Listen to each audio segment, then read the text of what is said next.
अस्सलाम वालेकुम जी, MCR marketing से मैं हूं जावेद अख्तर। आप देख रहे हैं हमारा यूट्यूब चैनल। व्यूअर्स कहते हैं कि घर मकीनों से बनते हैं लेकिन मकान हमेशा अच्छे मटेरियल से बनते हैं।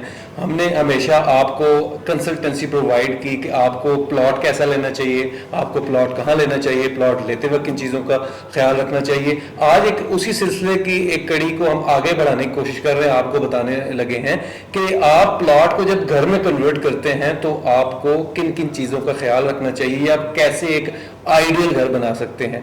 तो इसी मकसद के लिए एक्सेस डिज़ाइन एंड बिल्ड से मोहम्मद बिलाल साहब हमारे साथ हैं। तो बिलाल साहब बताइएगा कि जो आपकी फर्म है वो कैसे काम करती है, किस तरह के आप लोग काम डिज़ाइन करते हैं, बनाते हैं। सर थोड़ा सा एक इंट्रोडक्शन दे दें ताकि फिर आगे हम चलें। जी, basically Axis design Islamabad based design and construction firm. Axis gained popularity for their integration of environmental and social principles at every stage of design process.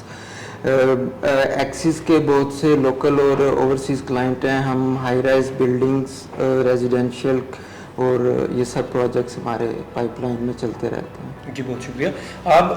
आज हम आपसे ना कुछ बेसिक क्वेश्चन अपने व्यूअर्स के लिए पूछेंगे ताकि आप उनको अपनी एक्सपर्टीज़ के हिसाब से आप उनको समझाएं कि एक घर बनाने के लिए क्या क्या चीज़ें ज़रूरी होती हैं, कैसे कैसे उनको स्टेप बाय स्टेप उनको फॉलो करके एक आइडियल घर की कंस्ट्रक्शन कर सकते हैं. सबसे पहले ये बताइएगा कि जो घर बनाने के लिए प्लॉट सिलेक्शन कैसी होनी चाहिए, कि किस तरह का प्लॉट एक आइडियल प्लॉट होता है घर बनाने के लिए.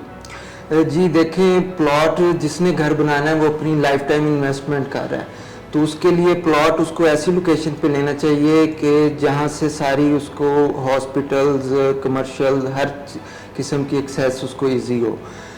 देखिए, कंस्ट्रक्शन कॉस्ट सेम आनी है अगर वो किसी अच्छी लोकेशन पे प्लॉट लेता है या कहीं दूर जाके थोड़ा सिटी से बाहर होकर भी प्लॉट लेता है. कंस्ट्रक्शन कॉस्ट सेम रहती है, लेकिन उसको अपने प्लॉट पे इन्वेस्ट करना चाहिए जो उसकी लिविंग लाइफस्टाइल को एक सोसाइटी में एक अच्छा पोर्ट्रेट करती है. अच्छा जी, प्लॉट तो आ गया. अब बताइएगा, अब घर की कंस्ट्रक्शन वाली साइड पे जाते हैं तो घर को कंस्ट्रक्ट कराने से पहले नक्शा या जो लेआउट प्लान होता है वो बनवाना कितना लाजमी है, या बस प्लॉट ले लिया तो घर बनाना शुरू कर दिया. तो इस पर थोड़ी रोशनी डाल. देखें, जो आर्किटेक्ट होता है वो प्रॉपर आपकी स्पेस को प्लान करता है कि आपको आपकी रिक्वायरमेंट क्या है, कितने रूम्स चाहिए, किचन कैसा होगा, वॉशरूम कैसे होंगे. तो ये सब कुछ एक आर्किटेक्ट इसको प्लान करता है. हर घर में, हर डिज़ाइन में कुछ बेसिक एलिमेंट्स होते हैं कि उसमें एयर वेंटिलेशन होगी, सनलाइट होगी. तो इसके बगैर जब आप घर बनाते हैं तो आप जब उसमें रहना स्टार्ट करते हैं तो आपको वो फीलिंग नहीं आती. तो आर्किटेक्ट आपकी हर चीज़ को एक स्टैंडर्ड पे लेके जाता है और एक प्रॉपर उसको प्लान करके देता है. अच्छा, ये अब नक्शे मैं फेज बाय फेज में आपको आगे जो है ना क्वेश्चन आपसे पूछता जा रहा हूँ. अब नक्शा बन गया. अब कुछ लोग होते हैं कि भाई अपनी लेबर खुद अरेंज कर रहे हैं, हर एक चीज़ को खुद अरेंज कर रहे हैं. कंसल्टेंट का हमारे यहाँ कोई इतना ज़्यादा रिवाज नहीं या तासुर नहीं कि घर बनाते हुए. तो कंसल्टेंट कितना इंपॉर्टेंट है, ज़रा इसका बताएं कि भाई कंसल्टेंट स्टेप बाय स्टेप कैसी चीज़ों को देख रहा होता है, वो एक आइडियल घर बनाने में कैसे मददगार साबित होता है. देखें, जो घर की सुपरविजन होती है ना, कंसल्टेंट आपके घर की सुपरवाइज करता है कि आपका जो भी नक्शा है, जो भी डिज़ाइन है वो ठीक तरीके से बन रहा है कि नहीं बन रहा. उसमें क्वालिटी को वो प्रॉपर देखता है कि क्वालिटी से वो सब कुछ हो रहा है कि नहीं हो रहा.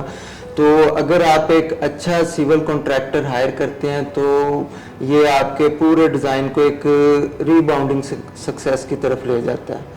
तो मेरे ख्याल में सुपरविजन इज़ मोस्ट इम्पॉर्टेंट, कि जो आपके पूरे बजट को और आपके पूरे घर को एक अच्छी डायरेक्शन, एक जो आर्किटेक्ट ने आपको डिज़ाइन दिया उसकी तरफ लेके जाता है.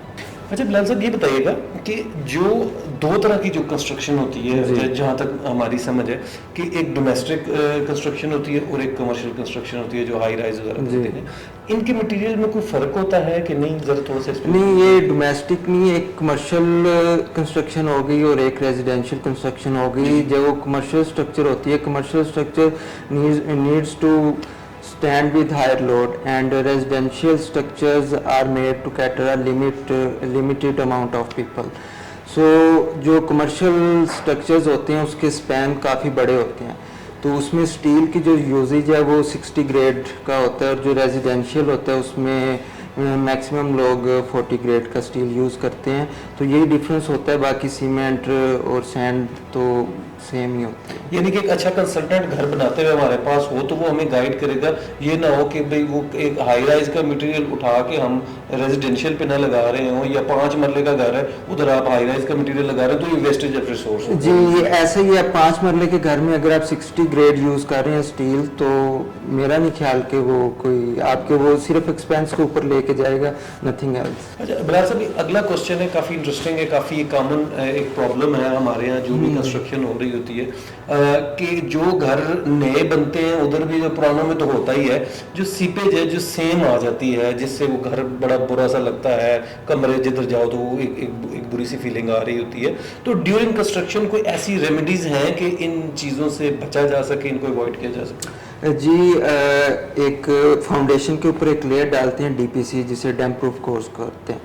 ये इसका पर्पस ये होता है कि ये जो नीचे आपकी फाउंडेशन पे ब्रिक पानी ऑब्जॉर्व करके ऊपर उसको ट्रांसफ़र करती है, ये उसको ट्रांसफ़र होने से रोकता है। इस पे I think membrane is the best solution to prevent the seepage, क्योंकि मेम्ब्रेन एक लेयर होती है जो डीपीसी पे अप्लाई करते हैं, उसमें बिचुमन की जो स्ट्रेंथ होती है उसको इंक्रीज किया जाता है, और उसमें पॉलीमर्स ऐड होते हैं जो आपकी नीचे फाउंडेशन की सीपेज को ऊपर आने से रोकती है।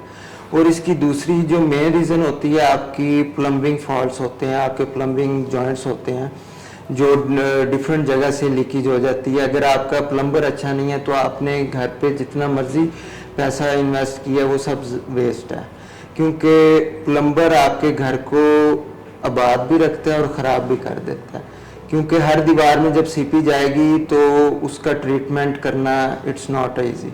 यानी कि ये सारी सिलेक्शन तब होगी जब आपके पास डे फर्स्ट से एक अच्छा कंसल्टेंट हायर हुआ होगा, एक अच्छा कंसल्टेंट आपके साथ होगा, वो आपको हर एक स्टेप पे गाइड करेगा कि क्या अच्छा है और क्या बुरा है। इसीलिए मैंने आपको पहले भी यही बताया कि सुपरविजन इज़ मोस्ट इम्पॉर्टेंट। अच्छा बिलाल साहब, ये साथ साथ बताइएगा कि एक आइडियल घर की कंस्ट्रक्शन में जो प्रॉपर जो टाइम, जो ड्राइनेस टाइम या इस तरह की चीज़ें देखते हुए कितना टाइम आप देखते हैं घर को बनने के लिए, यानी कि आप बेस टू फिनिश कितना टाइम चाहिए होता है, ये ताकि जो हमारे व्यूअर्स हैं वो घर बनाते हुए इसका ख्याल रखें? ये डिपेंड करता है कि आपका कंस्ट्रक्शन साइज़ क्या है। 2 कनाल का घर है, 1 कनाल का 10 मरला है, तो नॉर्मली जो स्टैंडर्ड 1 कनाल का घर होता है उसको फिनिश करने में 9 to 10 मंथ्स टाइम आ जाता है। उसको 10 मंथ्स के बाद आप उसमें शिफ्ट हो सकते हैं, फिनिशेस हो जाती हैं। A+ घर की मैं ये टाइम पीरियड है उसका। Thank you very much Bilal साहब।